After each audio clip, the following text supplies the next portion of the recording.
साथियों नमोबुधाय जय भीम। एसपी सत्यार्थी बात कर रहा हूँ बहुजन नायक मानवर कांसीराम साहब के उन कारवां का, जो 22 पन्नों का लेटर लिख करके अपने घर भेज दिया और कहा आज से मैं समाज का बेटा हूँ, मेरी कोई संपत्ति नहीं होगी, जो मैं समाज से लूँगा समाज को जगाने में खर्च कर दूँगा। और ठीक वही किया जो उन्होंने लेटर में लिखा, उससे इफ बट कोई नहीं उन्होंने एक्स्ट्रा किया जो किया।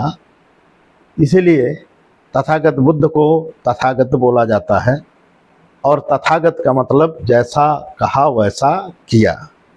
तो बहुजन नायक मानवर कांसीराम साहब के लिए भी बोला जाना चाहिए, क्योंकि तथागत का मतलब आप जानते हैं, वो तथागत ही बहुजन नायक मानवर कांसीराम साहब थे।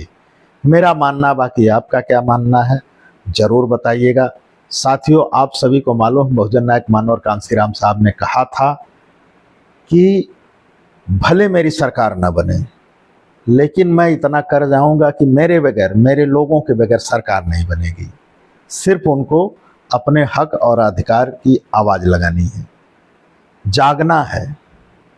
वैसे तो आप सभी को मालूम है, संसद में और विधानसभा में एससी यानी आरक्षण के जो पद हैं, सांसद, विधायक, एमपी, एमएलए, ये लोग गुलाम टाइप के हैं, ये आवाज़ नहीं लगा रहे हैं।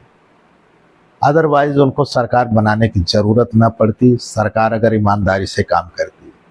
लेकिन साथियों, हमारे लोगों को रहते जो लोग गद्दार टाइप के हैं, जो आरक्षण का लाभ ले लेते हैं और कुर्सी पे जाके बैठ जाते हैं और अपने लोगों के साथ अत्याचार, अनाचार, दुराचार होते हुए भी आवाज़ नहीं लगाते।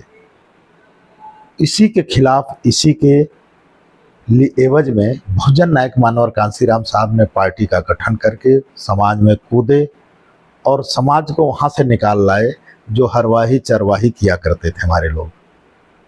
यानी जय भीम बोलने पे उनको मारा जाता था, मीटिंग करने पे उनको मारा जाता था, अपना झंडा वो नहीं लगा सकते, सम्मान से चल नहीं सकते।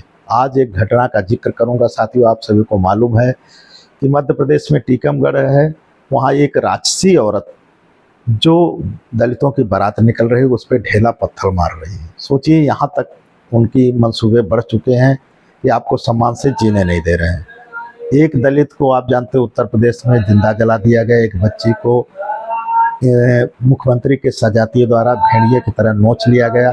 तो सोचिए साथियों, आप जरा सोचिएगा इस पे और उन दलाल गद्दारों को बाइकाट करिए, अपनी सरकार बनाइए, कम से कम धक्का तो दे सके।